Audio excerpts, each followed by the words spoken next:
దేవుని నామానికి స్తోత్రం. హల్లెలూయా. ప్రభువైన యేసుక్రీస్తు నామములో మరొకసారి అందరికీ నా హృదయపూర్వక వందనాలు. ఎఫెసీ పత్రికను ధ్యానిస్తున్నాం. 6వ అధ్యాయం 18వ వచనం.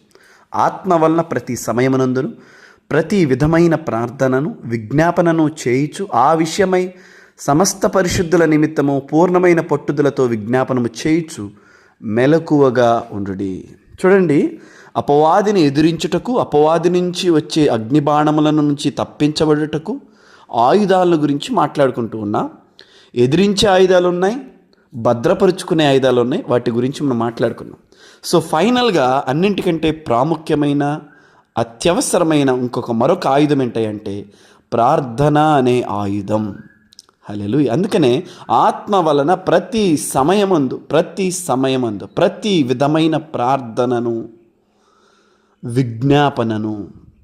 సో అపవాదిని ఎదిరించే ఒక అతి బలమైన ఆయుధం ఏంటంటే ప్రార్థన. అపోస్తలుడైన పౌలు అన్నాడు, మా ఆయుధము, మా యుద్ధోపకరణములు శరీర సంబంధమైనవి కావు, కంటికి కనపడేది కాదు. సో ప్రార్థన ఆత్మ మండలంలో, కంటికి కనపడని ఆ లోకములో చాలా బలముగా అది పనిచేస్తూ ఉంటుంది. చూడండి, మోషే కొండపైన కూర్చుని ప్రార్థన చేస్తున్నాడు, చేతులెత్తి, ప్రభువా ఇజ్రాయేల్ ప్రజలకి రక్షణ ఇవ్వు, విజయం ఇవ్వు అని చెప్పి. అంతే. మోషే ప్రార్థిస్తున్నప్పుడు ఎంతసేపల్లా ఇజ్రాయేల్ ప్రజలందరూ కూడా విజయం పొందుతున్నారు. అలసిపోయి చేతులు దించి అలా కూర్చునేసరికి ఇజ్రాయేల్ ప్రజలు ఓడిపోవటాన్ని గమనించాడు మోషే. సో ఏం చేశాడు మోషే అంటే, చేతులు పైకెత్తి, ఒక ఊరు పక్కన కొంతమంది వ్యక్తులు ఉన్నారు, వాళ్ళు ఏం చేశారంటే చేతులు పట్టుకుంటుండగా మోషే ప్రార్థన చేస్తూ ఉన్నాడు. అప్పుడు దేవుడు గొప్ప విజయాన్ని అనుగ్రహించాడు.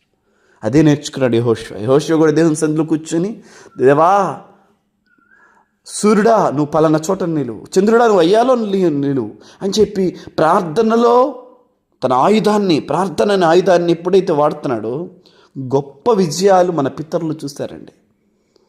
So prayer is not a old, ప్రార్థనే ఎప్పటికీ నిలిచేది. సో ప్రార్థన ద్వారానే మనం విజయం పొందుకునేది. ఆమేన్, హల్లెలూయా. సో అందుకనే అన్నిటికంటే most powerful must and should weapon ఏంటంటే ప్రార్థన. అందుకని ఆత్మ వలన ప్రతి సమయమందు ప్రతి విధమైన ప్రార్థన, దీని ద్వారా అపవాదిని మనం గెలుస్తాం. అందుకని ఒక దైవజనుడు ఇలా అన్నాడు, so prayer stops devil and devil try to stop prayer. అంటే ప్రార్థన సాతాను ఆపుతుంటే సాతానంట ప్రార్థించకుండా ఆపుతాడంట. కనుక దేవుని సన్నిధిలో కూర్చుని ఉన్న మనందరం కూడా, ఈ మాటలు వింటున్న మనందరం కూడా ప్రార్థన అనే ఆయుధాన్ని శత్రువుని ఎదిరించడానికి, మన మీద దడిగే శత్రువు దాడి నుంచి తప్పించబడటానికి, మన కుటుంబాన్ని, మన బిడ్డల్ని, మన కలిగిన సమస్తాన్ని తప్పించబడటానికి ప్రార్థన అనే ఆయుధాన్ని కలిగి ఉందాం. దేవుడి మాటలు మన వెనుకల్లో దీవించును గాక. ఆమేన్. గాడ్ బ్లెస్ యు అండి.